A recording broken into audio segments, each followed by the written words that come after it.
me in Tulsa, and she's got the responsibility now of managing our chat text interface. Okay. And it's called Podium, and then the other is virtual waiting room. But it's a method by which patients can reach us via chat, via text, and it's supposed to funnel through these tools, and then Michelle's team takes those and responds to them, to the patient, or gets them delivered to wherever they need to be delivered to. So we have, like, there's a Google review function, and she can take those Google reviews and she can send them to a counterpart that's managing those responses, for example. But anyway, I want to be able to send whatever we talk about to those two. So I assume your Calabrio solution today is not able to merge that into your interactions. Yeah, it doesn't seem it is. We are not going through Calabrio at all. These are standalone tools, and they're not coming close to meeting our need. So our desire, and okay, so I'll kind of preface this by saying that we've got these tools that we were concerned about. They weren't designed for what we're asking them to do. They're really, as I understand it, they're really designed to capture reviews and send them to us for us to review and process and do with them whatever we're going to do. What it's turned into, though, is an open channel for patients to reach us, to ask us any kind of question, and just whatever that question might be: schedule, billing, why is the sky blue, whatever it is, they can ask that question, and it comes through to our team. And is that all through on the web page, or is that a form? How do they get to that chat? It's my understanding it's on the web page. Okay. Okay. And is that a live? It's not a live interaction. It is more of a somebody's putting in something on this chat, and then it gets sent off to somebody, and then they're reviewing at a later date, or am I correct on that? Or no? A later time, hopefully later not time. A later date. Our SLA that we're working towards is a response within 5 minutes. Okay. We've not been hitting that metric lately because we're still trying to figure out, and anyway, they're coming in. They can come in 24/7, right? And we're staffed from in the morning until the evening, Monday through Friday.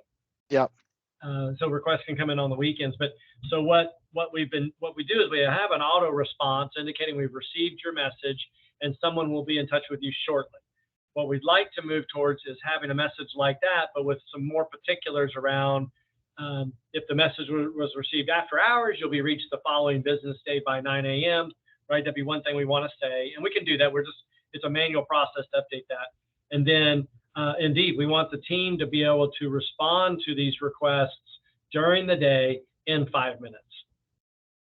And we're going to have to work towards that. We got to get our staffing correct, and we're going to work with some partners on making sure we have the right staff involved to do that. Yeah. I mean, it sounds like you're reading from our web page on what we can sell you. I think. David, I have lots of questions, but I wanted to kind of give you some time if you wanted to kind of start speaking, or kind of getting into it if you need to. If not, I can kind of go through more stuff. I mean, to me, that sounds like just a traditional application of messaging. Yeah. Right. It's just a straight up messaging implementation. Do you want, John, there are two things that you can do.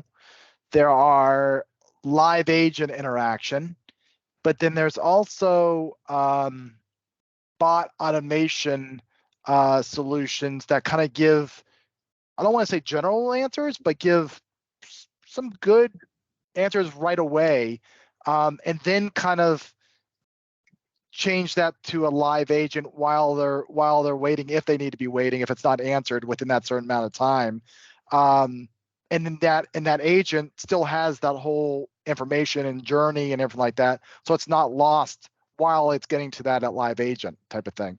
Would that be of an interest to you as well? Yeah, let me share a few things about like what I see as our opportunity and what Michelle has shared with me and what I've seen is that the tools that we have today are one pretty cumbersome for the agent on our end working them. And I'll give you an example. The way the messages are presented, we want it to be oldest to newest message, right? Sure. So we can get to, okay. The way it's being presented is kind of a default is newest to oldest. So the agents are constantly having to either reformat or click on a button to say redo this from oldest to newest. They have to do this pretty continuously, right? And then when they page down, if there's hundreds in there, it's weird. They'll page down and it'll refresh and bring them to like 2/3 of the way down. Trying to get to the bottom of the list takes much longer than it should be just getting to the bottom of the list. Yeah. The other thing is we have built templated answers that we've created, and the team does use those that are pretty close fits, and they will manually send those to the patient request as appropriate, right? Yeah, I do think that there is as this thing needs to grow, I absolutely see where there. Oh, did we lose them? Percent of the answers being provided on a bot, but when I say answers, I do mean I want. If it's like if our mothers were the ones sending in the text, I want these answers to be helpful to these people instead of going around in a circle and just getting behind a bot interface, right? So like I'd love to see a vast majority of these answers or questions being answered via bot, and then my agents could get in and get to the more complicated type things that require research. So and that's where CX1 Expert can pull from that knowledge management that we started to talk to you back when, right? So you can integrate two solutions. It's a unified solution. It's kind of what we were showing. Quinn showed on that big video and had all the different things, and basically it was all in one. But you can just take those solutions where you have the knowledge management that's pulling from all your articles, all your answers, all your information, and continuously updating those answers and information on its own. And then the chat bot, the web, it's called CX1 Guide, or it guides you on your web page, guides your customer on the web page, and pops up and says, hey, we see that you're needing, you have questions, or we see that you're looking at this, and would you like to talk to an agent, or would you like help here, or would you like to compare this? So it kind of guides them to what they need and keeps them engaged on your web page. Then versus like just clicking off of it and going somewhere else, right? You don't want that. So yeah, and these definitely are. They do seem to be actual patients of ours versus, some random person just checking out what Radnet's about. I have a specific question about something that's going on. The other thing that Michelle I know needs is some very easy to understand, very accurate reporting. Meaning, I want her to be able to look at the dashboard very quickly and say, I received 275 messages since yesterday at 6 p.m. Yep. And here's the oldest and here's the newest. And as my team is processing those, I should be able to see what our average response time is. I'd like to see what our average accuracy is, that we answer the question correctly. And then I think I look at it as how much back and forth is there between the agent and the patient. I think I'd like to see this one shot answer, right? But we need reporting around. Biggest deal is what have we gotten? When did we get it? Really, how many things are sitting in our bucket? And at the end of the day, did we for sure, are we at zero? At the end of the day, are we at zero? And then I understand that if we close at 8 p.m. and at 8:01 we received a message, then it starts over. But as of 8 p.m., how many did we not respond to? Yeah. Right. And it's difficult right now with the tool that we have to determine that. Sure. David, and this is a question, and this, does our guide do any analytics around it, or would that be more of an XO scenario? And I'm sorry for using terms here, John. I'm just want to kind of see if, as we kind of go through this process, or do you know, David, on that piece? Absolutely, yeah. Guide has robust reporting and analytics around it, but what I'm hearing John describe again goes back to the engagement side. It's not necessarily so what I would do, John, is when I'm hearing all this, and I did this for 18 years at AT&T. So I have I actually took messaging, the whole messaging platform, asynchronous messaging, to market for another company about 4 years ago. So I'm deeply steeped in the operational side, as you described it, and the actual technical side. When I hear all this conversation, this is excellent information, by the way. When I hear this, I want to pause and pull back and start to think about the volumes you're encountering, the current SLAs your agents are meeting, given the challenges with the kind of friction in their workflow that this current platform provides. So I can better say, these are the things I would look to, because what Aaron's describing is different products we have that work really well together. But I'm gonna say, because what I keep coming back to is it's the messaging itself, it's the responsiveness and the accuracy and the full resolution of those engagements your agents are supporting. Because that's where I kind of want to start. And the first thing I would think about is, how much volume are you talking about today? And as you see that growth, do you have a plan for capacity increases without just adding more and more agents? Yeah, David, and that's one of the tricky things is I'm going to take a kind of a guess at what I think our volume is, because is it 250 or is it 1,000? It's been strange. So I mean, I think I would be taking a guess that maybe we're receiving about 500 messages a day. But this, I believe, it would be scratching the surface, because we'd like to move to people using this tool more than them calling in, which I'm sure you're familiar with. And but right now it's probably 500 a day, and yeah. Okay. And so the agents, and we have a team of agents. That's the other thing, is this tool doesn't assign anything, so it's a pool of agents looking in there, and what they'll do is they have to constantly refresh to make sure that my desk mate hasn't already taken this one. So I'm working on it, and right now they're communicating. I've got this one, and then it'll show off. A dot will change, and it'll show that it's been opened, right? And once it's opened, then they go to the next one that's unopened. But almost like a queue. Like, here are the ones you have to work, because then I want to be able to help the agent understand that this was a good day, because you yourself, David, cleared out 100, and Aaron, you had a slow day, you cleared out 50 today. But we're able to know that. And if Michelle puts on ties them to a KPI, I want her to have the reporting to know that indeed the agents had a good day of handling these requests, et cetera.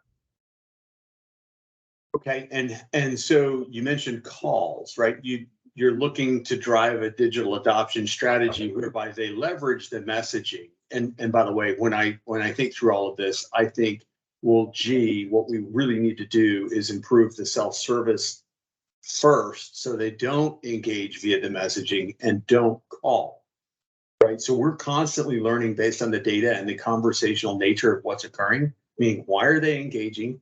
What did the agent do to resolve that question, that inquiry? And how can we improve the self-service experience with the right information so they don't need to contact you at all? Now, maybe in your business, there are going to be some that do need to, by design, get to an agent to resolve it. But to your point, we can automate a lot of this simple tasks that the customers would engage you for. And step one, it's improving that self-service. But first, we really need to, really review the data. Tell us, the data informs us as to what solutions to apply where and when, and in what phase of priority, so we can start chipping away at this for you. And we have a means to do that.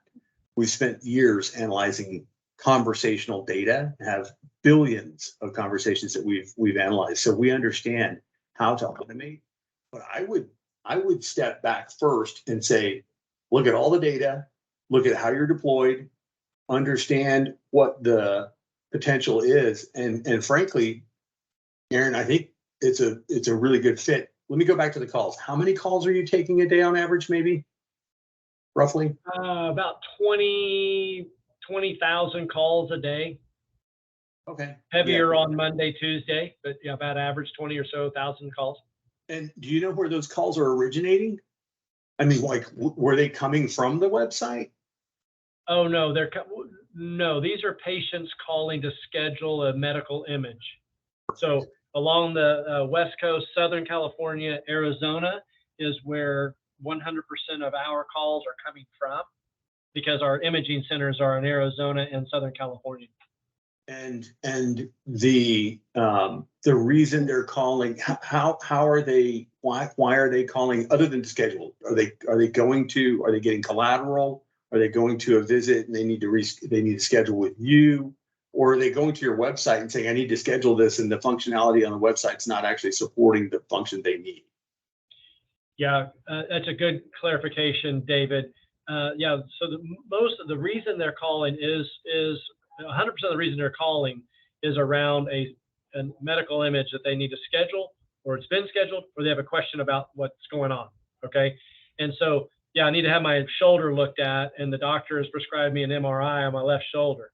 Here, call Radnet. So they're calling Radnet to get that medical image done, or they're calling to say, hey, you told me it was on the 3rd Street, but I'm not seeing it on 3rd. Give me directions, right? Or calling to cancel, something about that image. And then we do have a patient portal that we're trying to encourage patients to self schedule, right? But that's a tiny drop in the bucket right now. As you know, we need more and more of our patients to adopt that.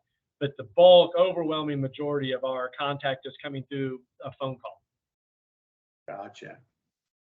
And by the way, there were complex, multi-party conversations when I was running AT&T Ops and digital solutions that I would, by business rule, by design, route it to an agent. Okay, I don't want to automate this. Too high touch, too high value, too many people involved. Let's get them the real-time support they need. So, but I think what we can do is Aaron, this is a perfect opportunity to ingest your data. Yes. Take your calls, do a no charge to you proof of concept where we ingest your data. And I can show you all about this. This is something we've been doing a long time, where we can literally process your data through our insights engine and show you the opportunity for automation. And that's number one. And show you potentially where gaps exist from an agent awareness perspective and from a self-service perspective. Meaning, if they're coming in from your website, they're calling from your website. Why? Okay, so intent first. Why are they calling? How much of that volume can we automate with a high degree of confidence and a high degree of containment, right? So we know the accuracy is there, and we can actually take a lot of that volume, the simple stuff, out of your agent's ways to allow them to focus on building rapport and empathizing, all that stuff that goes into the difficult job your agents already have.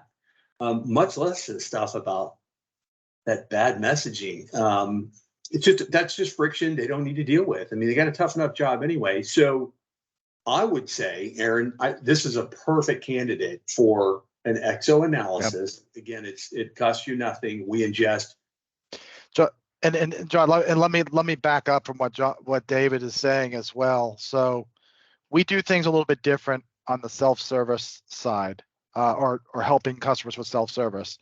So a lot of times people always they say, okay, I need a chatbot, okay, or I need XYZ, whatever it is, all right, any kind of self-service tool. And what a lot of customers do is they get all the smart minds, everybody together, and they go into a room, right? We'll just say it's a chatbot they're looking for. And they say, okay, how many ways can we say I want to pay a bill? And then they think of 52 ways they could say I want to pay a bill. They code that, they put it into the system, and then all of a sudden they put it out there in the world, and then somebody asks it a 53rd way and it doesn't work, right? Now the customer's frustrated, and they're already calling in anyway. So now you just paid all this money, you did all this time for something that doesn't do anything, and the customer's still having to do this old-fashioned way of doing things, right? Mm-hmm. So that's the old-fashioned way that a lot of companies, 99% of companies, do things out there. What NICE does is we take it, we start from really obvious. Instead of taking that, we take that guessing game out of the way of guessing how to use this chatbot or any self-service, that data, and we're able to take our put it on your systems, and it takes the speech, the analytics from your speech, from all your voice calls, from all your chat calls, all your digital calls, everything, and pulls those intents and that raw data out of everything, and why people are calling in, what they're saying, how they're saying it, and creates these almost like these workflows, and it takes it from, this person called in for this, it got to this solution, and now we're able to take that workflow and ingest it into any self-service tool that you're using, whether it's a chat bot, whether it's a web guidance tool, whatever it is, and it's not guessing anymore. It's constantly updating itself. So it's constantly putting the way people are asking questions into that chat or into that self-service tool, so it works versus it not working. So I don't know if I confused you or if that made sense, but that's what he's talking about, is this Enlighten XO solution. It takes that guessing game out of the whole thing and ingests it into your system to be able to create those self-service tools. No, I think that makes sense to me. I was also curious, does your system have the ability to tell the agent here at Radnet, hey, this is a billing question, hey, this is a scheduling question, or does it help the agent in some way? 100%. Yeah, I mean, first off, you can route, you can get it, David, you can take guide and you can ingest that into certain skill levels, or can you send it to certain people? I guess that would be the collaborate, their ACD that would be pushing it out to somebody else, right? Or it would, yeah. So John, all of the solutions that we have from a digital perspective that I can talk to you about, the knowledge, the experience optimization where we ingest your data, the Smart Assist, all of the guided solution, all of that can be independently implemented without the CX1 platform. That's our CCAS platform. That's the CCAS platform that your HCD and your agents are using, their workspace. We can independently implement these. They obviously work better together. I would be able to speak at much more degree of accuracy on how our solutions work together, but we can pass any of this information off to your IVR or to your chat solution, whatever you're currently using. In this case, based on what you were telling me, I wouldn't even, Aaron, I would, just based on the first 5 minutes of our conversation, when I heard what your agents are dealing with and what Michelle needs from a reporting and management perspective, I would highly recommend just let us show you what we can do with a simple messaging implementation in the exact same place you're currently using that. Then, by the way, even if we didn't do an XO POC, and it's no charge to you, so I would go and do it anyway. But even if we didn't, we're gathering the data that we can then inform your automation, right? And just and contain the simple stuff without it elevating to a live agent. But you'd have fantastic reporting. And Aaron, to answer your original question, yes, we have robust reporting within the campaign management section of Guide itself. And again, it's a no-code solution. So your business team would be able to easily run that. You don't actually need IT support to leverage the Guide solution. But we'll show you all this. I'm happy to run through all that with you. Yeah. David, would it make sense, and John, maybe just ask you as well, would it make sense for us to do Art of Possibility demo? It would be a broad conversation demo next, set up something, next, kind of show you what that kind of looks like high level. And then if that's what you think that you would want to go in, then we could, if interested, we could go down that POC route to kind of take that data and ingest it into your system. And then that you can see, hey, here's where everything could be, here's where the ROI is, here's where how the data works and so forth, whatever. And basically we do it for free. So it's no charge to you. So not sure if I confused you more on it, but that's the journey that I see us taking with you.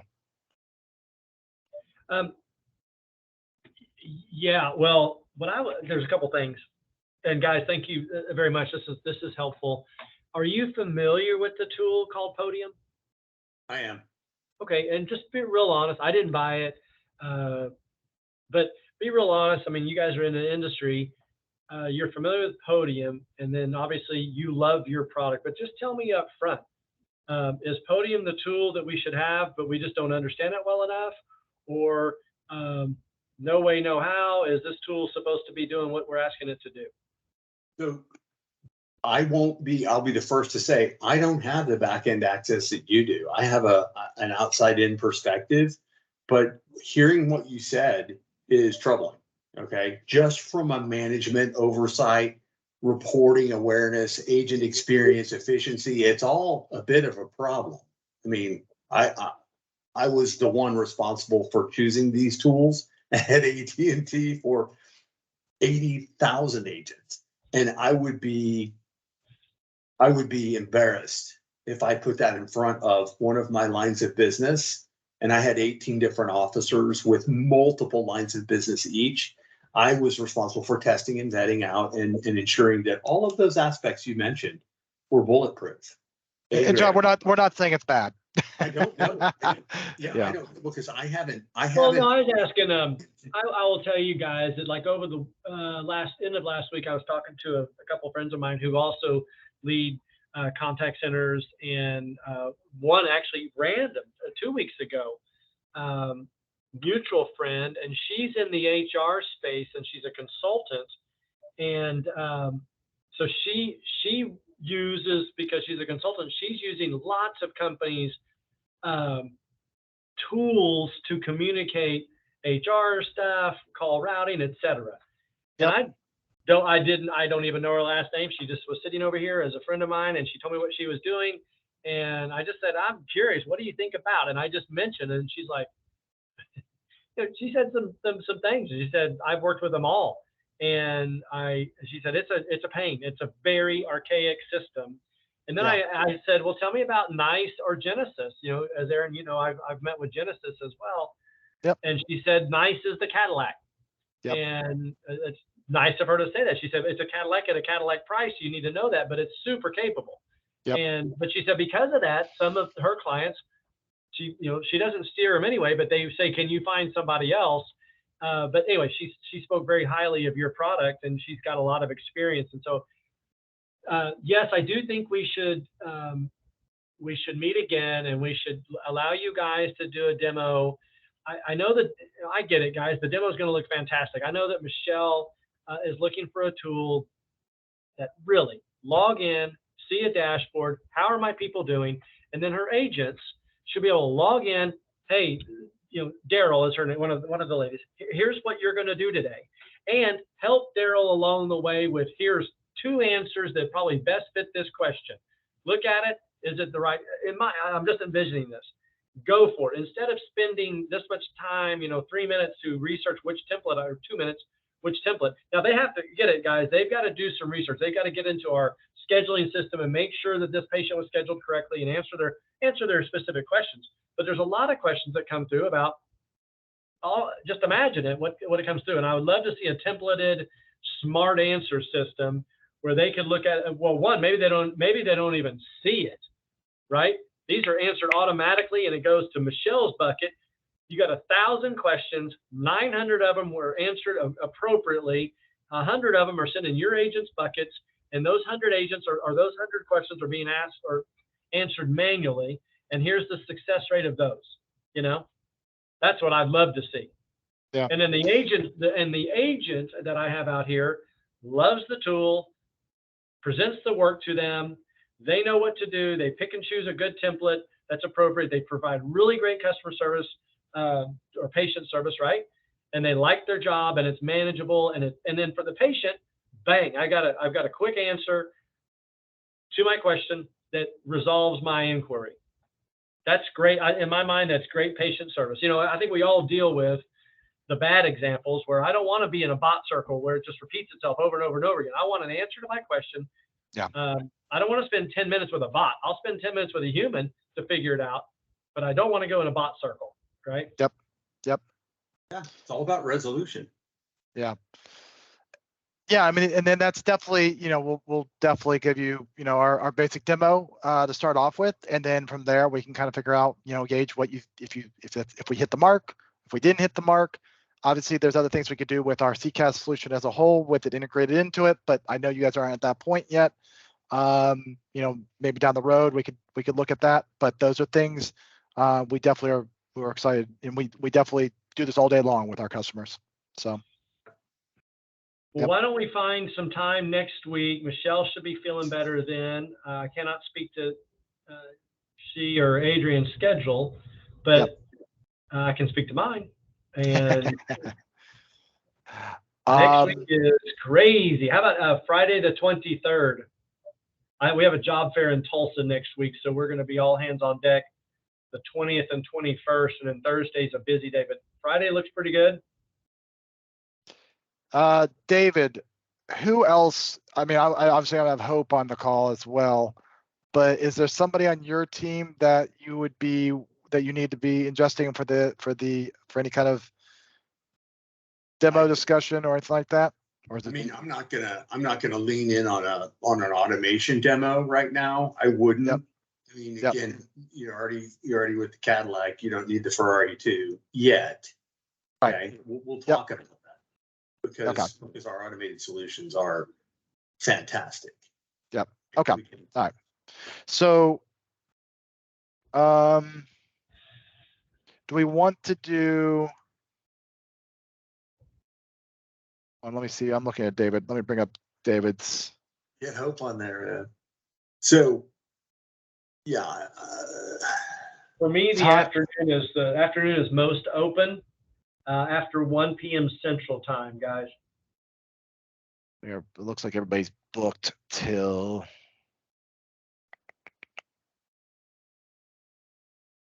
Friday. And remember, Adrian's on Pacific Time. Michelle and I are Central. But you're not available. Is anybody? I know it's not afternoon, but is anybody available 12 Eastern by any chance? That's 11 a.m. Central. I am. Would you want to try to go for that 12 to 1? Yeah, that's fine. That's fine with me. Okay. Maybe you can obviously let us know if that doesn't work, and we can try to get another day. They are pretty.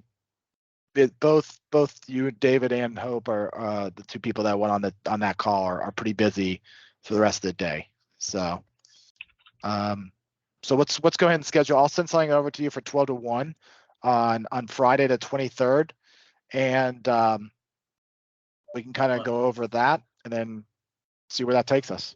It's 11 to noon for us, John, in Central. Yeah, keeps talking. It looks pretty good on. Looks pretty good on their schedules too. All right, cool. Well, then I will send that on over to you. And obviously, if you have any questions beforehand, let me know. And we look forward to really going down this journey with you. So. Okay, David, where are you? You said you're in Central. Where are you located? I'm in Frisco, Texas, just north of Dallas. Yeah, I spent a lot of time in Frisco, Texas when I was with Capital One. A lot of time in Plano and Frisco. Stayed in Frisco at those, what is it, Embassy Suites by the Ball Diamond. Yeah, I'm right down the street. Yeah. Frisco Rough Riders. It's a great place. Yeah, it's a cool ballpark, that's for sure. It is good. All right, guys. Well, so we'll do Friday the 23rd, 11 to 12 Central Time, 12 to 1 Eastern Time. And hopefully these guys will be okay with the calendar. But once you send me the invite, Aaron, I will forward it to both Michelle and to Adrian. Okay. And I'll also send over once I get the video uploaded, I'll send that over to you so you can see what we discussed.